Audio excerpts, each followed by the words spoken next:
Everyone, আমি সহেলি। নিরয় সহেলি ব্লগের নতুন একটি ভিডিওতে আপনাদের অনেক অনেক স্বাগত জানাই। আশা করছি আপনারা সকলেই ভালো আছেন, আমরাও খুব ভালো আছি। আজ মঙ্গলবার আর ঘড়িতে বাজছিল সকাল 7:30 মতো। রোজ আমার সকালবেলা যে কাজটা প্রথমে থাকে সেটা হচ্ছে চারিদিকে জল দিয়ে ঝাঁটটা প্রথমে সেরে ফেলি, তারপর নিরয়ে স্নানের জন্য জল গরম করতে দিই। আজকেও সেই একই কাজই করেছিলাম, জল গরম হয়ে গেছিলো, তারপর খাবারগুলো করে নিচ্ছিলাম। আজকের ব্রেকফাস্টে ছিল ব্রেড আর চা। ব্রেডটাতে এবারে আর বাটার দিইনি, কারণ বাটার ছিল না আনা, আর আগের দিনও এত রাত্রে বাটার পাইনি, সেজন্য অল্প ঘি দিয়ে চারিদিকটা সেঁকে নিয়েছিলাম। আর চা আর বিস্কিট। সকালে যদি ওকে কোনো সবজি করে দেবো বলি, মাঝে মাঝে বলে না আজকে থাক, আজকে চা দিয়ে খেয়ে নেব। তো এখানে দেখতেই পাচ্ছেন আমি আর আলাদাভাবে কোনো ট্রে ইউজ করিনি, থালার মধ্যেই সমস্তটা নিয়ে চলে গেছিলাম, কারণ সেই তো আবার ধুতে হবে, তো একসাথেই খেয়ে নিয়েছিলাম। সকালবেলাটা এত তাড়াহুড়ো থাকে আমার যে সকাল 6:30 থেকে কখন 9টা বেজে যায় আমি বুঝতেই পারি না। মোটামুটি ও 8:45-র মধ্যে রেডি হয়ে যায়। আর আমি এত তাড়াহুড়ো করে কাজ করি একটাই কারণ যাতে ওকে না খেয়ে যেতে হয়। আর সকালবেলাটাতে পেটটা ভর্তি থাকলে কি বলুন তো, ওরও ভালো লাগবে, অনেকক্ষণ কাজ করতে পারবে, কাজে মনও থাকবে, আর আমিও নিশ্চিন্তে একটুখানি থাকবো, বাড়ির মানুষগুলো একটু নিশ্চিন্তে থাকবে যে ছেলেটা পেট ভরে খেয়ে গেছে। আগে কি করতো বলুন তো, চা বিস্কিট খেয়ে চলে যেত, বা কখনো একটা ছোট্ট কেক খেয়ে রয়ে যেত। যাই হোক, ও চলে যাওয়ার পরে আমি সবজিগুলো সব গুছিয়ে রাখছিলাম। আগে তো সব বের করলাম ব্যাগ থেকে, কালকে তো কিচ্ছু বের করা হয়নি, আজকে সব বের করে দেখছিলাম যে অ্যাকচুয়ালি কী দিয়েছিল। কত কিছু দিয়েছে, রসুন পেঁয়াজ থেকে শুরু করে, আর যা রসুন দিয়েছে তাতে মনে হয় আমার 1 মাস চলে যাবে নিশ্চিন্তে, 1 মাসেরও বেশি। তো প্রচুর জিনিস আছে, প্রচুর সবজি আছে, এত এত সবজি দিয়েছে। মোটামুটি আমাদের 1 সপ্তাহ এই সবজির বাজার করতে হবে না, নিরয় একটু নিশ্চিন্ত। যদিও আমাদেরকে মাছটা কিনতেই হবে, মাছ কেনার জন্য তো বাজারে যেতেই হবে, কিন্তু সবজির টেনশনটা আমাদের গেল কিছুটা। 1 সপ্তাহ তো নিশ্চিন্তে হয়ে যাবে, আর খরচটাও একটুখানি বাঁচলো, তাই না? আর আমি ঝুড়িগুলো সব কিছু ধুয়ে নিয়ে এলাম, কারণ প্রথম দিকে আর ধোয়া হয়নি আমার পুরো 1 মাস। মোটামুটি ধুয়েছি, পুরোপুরি ধোয়া হয়নি। তো তারপর এগুলো সব গুছিয়ে রাখছিলাম। তবে এই যে এত সুন্দরভাবে গুছিয়ে রাখছি, এগুলো কিন্তু 2 দিনই থাকবে। তাড়াহুড়ো করে সবজি রান্না করতে গিয়ে কার ঘাড়ে যে কী রেখে ফেলবো আমি নিজেও জানি না। কড়াইশুঁটিগুলো দেখে মনে হচ্ছিল ইস, যদি কড়াইশুঁটির কচুরি বানাই, কিন্তু আমি যা লুচি বানাই তাতে কড়াইশুঁটির কচুরি যদি বানাই তাহলে তো হয়েই গেল, আর খাওয়া যাবে না। কারণ আগের বার মনে আছে আমি বেশি ময়ান দিয়ে দিয়েছিলাম, ওই জন্য কীরকম একটু খাস্তা হয়ে গিয়েছিল, আসল লুচির মতো ফোলেনি। তারপর আমি কি বানাবো সেটা যদি আবার নিরয়ের পছন্দ না হয়, তখন আমি শুধু বানিয়ে কি করব। দুজনেই পছন্দ করি এরকম কিছু বানালাম, ঠিক আছে। তো আমি নিজের থেকে কিছু বানাতে ওই জন্য যাই না, যা ওর পছন্দ হয় সেটাই বলে, আমি সেটাই করি। তো এখানে শাকটাকে আর ধনেপাতাগুলোকে এক জায়গায় রেখে দিলাম, এখানটাতে ফ্রেশ থাকবে কিছুক্ষণ। আর আমার গাছগুলোর অবস্থা দেখুন, কয়েকদিন তো জল পাইনি। এই যে দেখুন আমার ধনেপাতাগুলোর অবস্থা, এগুলো পুরো লুটিয়ে গেছে, কারণ শুকনো হয়ে গেছে, দেখুন মাটিটা চারিদিকে পড়ে গেছে। এগুলোকে জল দিয়ে আবার সতেজ করে তুলতে হবে। বাকি গাছগুলো মোটামুটি ঠিকই আছে। তো বাড়ি থেকে যেই ফলগুলো এনেছিলাম সেগুলোও রেখে দিলাম, আর সঙ্গে একটা মানি প্ল্যান্টের গাছ নিয়ে এসেছি, সেটাও জলে রেখেছি আপাতত। এটাও একটা টবে রাখবো ঠিক করেছি। তো দেখুন সবজি একদম ভর্তি। তো আমি রান্নাবান্না শুরু করে দিলাম, স্নান করে পুজো করে নিয়েছিলাম মাঝে, তারপর রান্না শুরু করেছি। তো আজকের মেনুটা প্রথমেই বলে দিই, আজকে হচ্ছে একটা সবজি ডাল বানাবো ঠিক করেছি। টাটকা যেহেতু সবজি আছে, তো সবজি ডাল আর সেই সব সবজি দিয়ে একটা এই যে মিক্সড যে ভেজটা হয় সেরকম একটা সবজি করব। আর মাছগুলো যে নিয়ে এসেছিলাম সেই মাছগুলো দিয়ে আলু ফুলকপি দিয়ে একটা মাখো ঝোল ঠিক নয়, মাখো একটা সবজি টাইপেরই করব ভেবেছি। যেহেতু ডাল আছে সেহেতু মাছের ঝোল আর লাগবে না। তো দেখা যাক কী করি। তো চালটা ধুয়ে না আমি প্রথমে এরকম হাঁড়িতে জল দিয়ে রেখে দিই, ভাতটা গরম থাকবে বলে আমি সবার শেষেই ভাতটা করার চেষ্টা করি। যাই হোক, এই যে দেখুন এখানে খোয়াটা যেটা নিয়ে এসেছিলাম এইভাবেই ঝুড়ি ঢাকা দিয়ে রেখেছি যাতে নষ্ট না হয়। তো রান্না স্টার্ট করে দিলাম। আমার রান্নাতে কত কম তেল লাগে সেটা তো আপনারা জানেনই, যদিও এটা আরও কম, কারণ হচ্ছে আমি মাছগুলো শুধু ভেজে নেব, এপিট ওপিট করে ভেজে নিলেই হবে, যেহেতু ভালোভাবেই ভাজা আছে। তো সেজন্য অল্প একটুখানি ভেজে নিচ্ছিলাম। যদিও শীতকাল বাসি গন্ধটা লাগে না, কিন্তু তাও একটুখানি ভেজে নেওয়াটাই বেটার।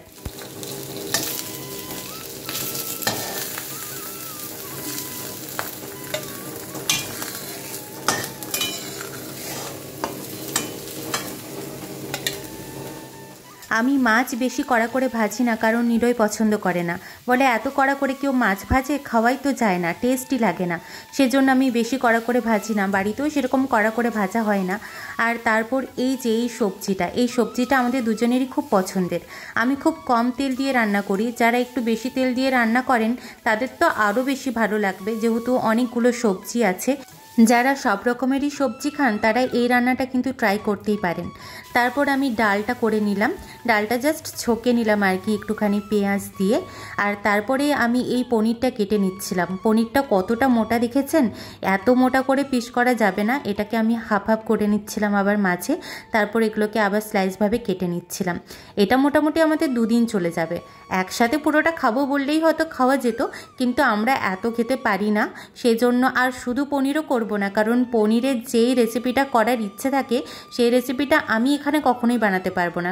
ভালো ভালো রেসিপির জন্য না মিক্সার গ্রাইন্ডার খুব দরকার, কারণ কাজু চালমগজ এগুলো আমি কোথায় বাটবো, এগুলো তো বাটা যাবে না। সেহেতু অন্য কোনো রেসিপি মানে ভালো দারুণ মুখরোচক রেসিপি আমি করতে পারবো না। এখানে নর্মাল যেভাবে পনির করে সবাই বাড়িতে সেভাবেই আমাকে করতে হবে, তাছাড়া কোনো উপায় নেই। আর সেরকম পনিরের জন্য এত বড় বড় পিস বা পুরোটাই পনিরের সেটার দরকার নেই। আমি তো ঠিক করেছি একটুখানি আলু দিয়ে বা ক্যাপসিকাম একটুখানি আছে সেটা দিয়ে আজকে রাত্রেবেলাতে এটা ট্রাই করব। কখনো করিনি এরকম ধরনের রেসিপি, কিন্তু আজকে ফার্স্টবার ট্রাই করব, দেখা যাক হয় কি না। যাই হোক, এটা কিন্তু আমাদের বাড়ির একদম ফ্রেশ পনির, মানে বুঝতেই পারছেন কতটা টেস্টি হবে।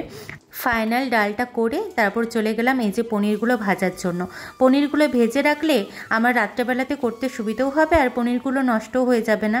সেজন্য পনিরগুলোকে অল্প একটুখানি লঙ্কা গুঁড়ো দিয়েছিলাম। লঙ্কা গুঁড়ো তো আমি এখন আর ইউজ করি না, ভাবলাম যে এই পনিরটাতে একটুখানি দিয়ে দিই, কারণ লঙ্কাগুলো শেষ করতে হবে। আর একদমই আমি লঙ্কা গুঁড়োর প্যাকেট কিনিনি, বাড়ি থেকেও নিয়ে আসিনি, কারণ নিলয় একদম খায় না।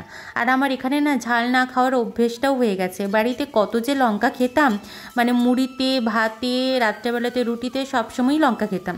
এখানে আমি লঙ্কার কথা ভাবিও না, এরকম অবস্থা হয়েছে। যাই হোক, আমার পনিরগুলো ভাজা হয়ে গেছে। আর পনিরগুলো অনেকেই দেখেছি যে ভাজার পর গরম জলে দিয়ে রাখেন, কিন্তু আমাদের এগুলো করার দরকার নেই, যেহেতু বাড়ির ফ্রেশ পনির দেখুন কতটা সফট আছে। এরপর যেটা করতে চেয়েছিলাম মাছের ওই ঝাল টাইপের, মানে মাছের কারি টাইপের করতে চেয়েছিলাম, কিন্তু পেঁয়াজগুলো না পুরো পুড়িয়ে ফেলেছিলাম। একা হাতে এদিক সামলাবো না ওদিক সামলাবো, এই করতে গিয়ে আমার পুরো পেঁয়াজটা পুড়ে গিয়েছিল। যাই হোক, মোটামুটি দেখতে খারাপ লাগছিল না, আর খেতেও মোটামুটি খারাপ লাগছিল না।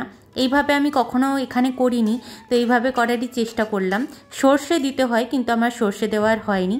রান্না করতে করতে যে আমার খিদে পায় সেটা তো আপনাদেরকে আগেই বলেছি। নিলয়ের সাথে আমি একেবারে খেয়ে নিই সকালবেলা, তারপর আমার কিছু খাওয়া হয় না, খিদে পাওয়াটাই স্বাভাবিক। আমাকে মা দিদিভাইরা অনেকবার বলেছে যে মাঝখানে তুই কিছু খাবি, মুড়ি হলেও খাবি, কিন্তু আমার আর খাওয়া হয়ে ওঠে না। ওই 2টো বিস্কিট খেয়ে নিলাম, নয়তো ঝুরি ভাজা খেয়ে নিলাম, এই করেই টুকটাক খেয়ে আমার হয়ে যায়। তো আমি তো আগের দিন নিয়ে এসেছিলাম পায়েস, সেটা আগের দিন আর খাওয়া হয়নি। ভাতের সাথে কি আর পায়েস ভালো লাগে রাত্রেবেলাতে, সেজন্য ওটা রেখে দিয়েছিলাম। আর শীতকালে তো নষ্ট হয় না, বরঞ্চ জমে গেলে ওই মানে বাসি পায়েসটা আমার বেশি ভালো লাগে। তো খেয়ে নিলাম ফোন দেখতে দেখতে, মানে গল্প শুনছিলাম আর কি। তো তারপরে আমি একটা কাজ করছিলাম, খাওয়া দাওয়া হয়ে গিয়েছিল দুপুরবেলাতে, সব কিছু গোছগাছ করে তারপরে এই যে টবটাও তো আমি বলেইছিলাম যে সব টবে মাটি রাখা আছে, তো এই টবটা পুরো শুকনো হয়ে গেছিলো। এটাতে অল্প জল দিয়ে এটাকে না সারা রাত ভিজিয়ে রাখবো ভেবেছি, তারপর ওই মানি প্ল্যান্টটা লাগাবো। যাই হোক, সন্ধে হয়ে গেছে, সন্ধে মানেই তো চা দরকার। সন্ধে ঠিক না, 8:30 বেজে গেছে। তো নিলয় আসার পরেই চা করেছিলাম, গরম গরম চা, বিস্কিট আর এগরোল। এগরোলটার কথা আমিই বলেছিলাম বিকেলবেলা তোকে ফোন করে, কারণ আরেকবার আমাকে এই এগরোলটা খাইয়েছিল, আমার এত ভালো লেগেছিল যে ওকে আমি ফোন করে বলেছিলাম যে আসার সময় প্লিজ এগরোল নিয়ে আসবে। তো এগরোল খেতে খেতে আমি দেখছিলাম একেনবাবু। অনেক দিন পর সিনেমা দেখতে শুরু করলাম আবার, মানে বাংলায় এরকম ওয়েব সিরিজ দেখা শুরু করলাম, নয়তো ইউটিউবে আমি ওই সাউথের সিনেমায় দেখে যেতাম। আমি সন্ধ্যেতেই আটাটা মেখে রাখি। তো খাওয়া দাওয়ার পরে আমি ওকে বললাম যে আজকে তো পনির হচ্ছে, কি খাবে, রুটি না পরোটা? বলল পরোটা করো। ঠিক আছে, পরোটাই করব। আমি ভেবেছিলাম যে গোল গোল পরোটা করব, ওটাতে না কম তেল লাগে আর তাড়াতাড়ি হয়েও যায়। তো সেই জন্য গোল গোলভাবে পরোটাই তৈরি করছিলাম। দেখুন মোটামুটি গোল তো হচ্ছে, আগের থেকে কিন্তু ভালোই হচ্ছে। বলুন, এটা কিন্তু আপনাদেরকে স্বীকার করতেই হবে যে আগের থেকে অনেকটাই ভালো আমি পারছি এখন।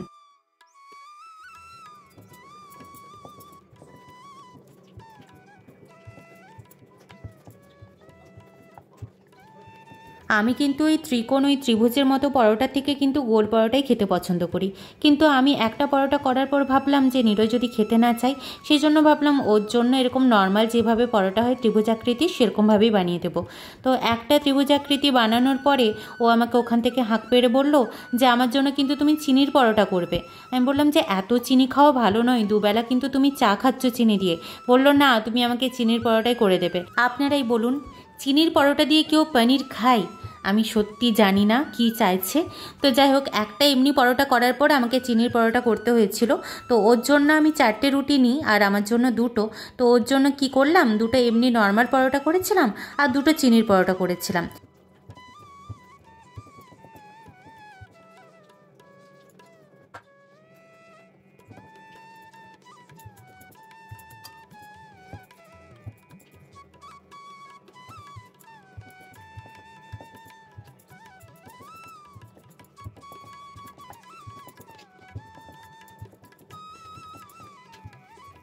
আমি কিন্তু পরোটা কখনো ঘি দিয়ে খেতাম না, সাদা তেল দিয়ে খেতাম। কিন্তু এ বাড়িতে আসার পর দেখতাম যে ঘি দিয়েই পরোটাটা ভাজা হয়। আমারও এখন বেশ ভালোই লাগে, কিন্তু আমি তাও ঘিটা যতটা সম্ভব এড়ানোর চেষ্টা করি। সকাল বিকেল রাত যদি ঘি খাই বলুন, তাহলে আর শরীরে কিছু থাকবে? তো সেজন্য আমাকে এখানে দেখবেন একদম অল্প করেই ঘি দিচ্ছি, মানে ঘিয়ের গন্ধটা একটুখানি থাকবে। আমাকে তো নিরয় খুব বকে, বলে যে আমি ছোট থেকে ঘি খেয়ে বড় হয়েছি, ঘিটা আমার সহ্য হয়, তবুও তুমি আমাকে ঘি দেবে না? ওইভাবে ঘি থেকে আমাকে আটকে রেখো না, তাতেই বরঞ্চ শরীর খারাপ হবে। এ আবার কি ধরনের কথা? তো সেদিন আমার এক বান্ধবীর সাথেও কথা হচ্ছিল এটা নিয়ে। বলল যে ঠিকই বলেছে নিরয়, ঠিকই, আমরা যারা ঘি খেয়ে অভ্যস্ত তাদের কাছে ঘিটা খাওয়া কোনো ব্যাপারই নয়। কিন্তু সত্যি আমার সত্যিই ভীষণ ভয় লাগে এবং আমার শরীরও খারাপ হয়ে যায়। সেজন্য আমি বেশি ঘি দিই না, একদম অল্প অল্প দিই। কারণ রোজই ঘি দিয়ে পরোটা চাই ওর, আর নয়তো ভাতে ঘি দিয়ে দিতে বলে। সেজন্য আমি ভাতে মাঝে মাঝে ঘি দিই, বা কখনো হয়তো কোনো সবজিতে ঘি দিয়ে দিলাম, কিন্তু পরোটার সময় আমি দেখে শুনেই ঘিটা দিই। হ্যাঁ, একদম অল্প দিই, হয়তো অতটা হয়তো টেস্ট ভালো হয় না, কিন্তু রোজ রোজ এত ঘি খাওয়াও ভালো নয়। যাই হোক, আমার তো পরোটা রেডি। নেক্সট চলে যাই পনিরের রেসিপিতে। তো প্রথমেই আমি একটা ছোট্ট আলুকে কয়েকটা কুচি করে আর কড়াইশুঁটিকে নিয়ে ওগুলোকে আগে সেদ্ধ করে নিয়েছিলাম। তারপর কড়াইয়ে তেল দিয়ে অল্প করে এই যে পেঁয়াজগুলোকে ভেজে তারপর ওর ওপরেই দিয়ে দিয়েছিলাম ওই কড়াইশুঁটি আর আলুগুলোকে, কারণ ওগুলোকে আলাদাভাবে আমি আর ভাজিনি। আলাদাভাবে তেল দিয়ে ভাজবো, তুলে রাখবো, আবার তেল দেবো, তেলটা তো অনেকটা লাগবে, সেজন্য একবারে দিয়ে দিয়েছিলাম। তারপর দিয়ে দিয়েছিলাম আদা কুচি আর রসুন কুচি। আমার রান্নাতে ওই লাল লাল যে ব্যাপারটা থাকে, মানে তেল আর ওই শুকনো লঙ্কা মানে গুঁড়ো লঙ্কার যে মিক্সটা থাকে, সেটার জন্য যে লাল লাল একটা ভাব থাকে, সেটা আমার রান্নাতে কখনোই পাবেন না। হ্যাঁ, খুব রেয়ার পাবেন, হয়তো চিকেনে পাবেন, বা কখনো হয়তো একটু অল্প বেশি তেল দিয়ে রান্না করলাম সেটাতে পাবেন, কিন্তু বেশিরভাগটাই কিন্তু এরকম টাইপেরই হয়, কারণ একদমই লঙ্কার গুঁড়ো থাকে না, একদমই তেল থাকে না। তো এইভাবেই আমি মোটামুটি রান্না করি, আর মোটামুটি টেস্ট ভালোই হয়, খারাপ হয় না। আর এই টেস্টটাও কিন্তু আমার বেশ ভালো লেগেছিল, কারণ এখানে ক্যাপসিকামও ছিল, আর পনিরের তো ভালোই লাগে সব কিছুতে। লাস্টে নামানোর আগে দিয়ে দিয়েছিলাম কাসুরি মেথি, যাতে আরও টেস্টটা ভালো হয়। বাকি যেই ক্ষীরটা ছিল তাতে আমুল দুধ মিশিয়ে আর একটুখানি পাতলা পাতলা করে নিলাম, তারপর পরিবেশন করে ফেললাম। যাই হোক, আজ এই পর্যন্তই, আবার দেখা হবে নতুন কোনো ভ্লগে। তো ততদিন পর্যন্ত অবশ্যই সকলে ভালো থাকবেন এবং সুস্থ থাকবেন।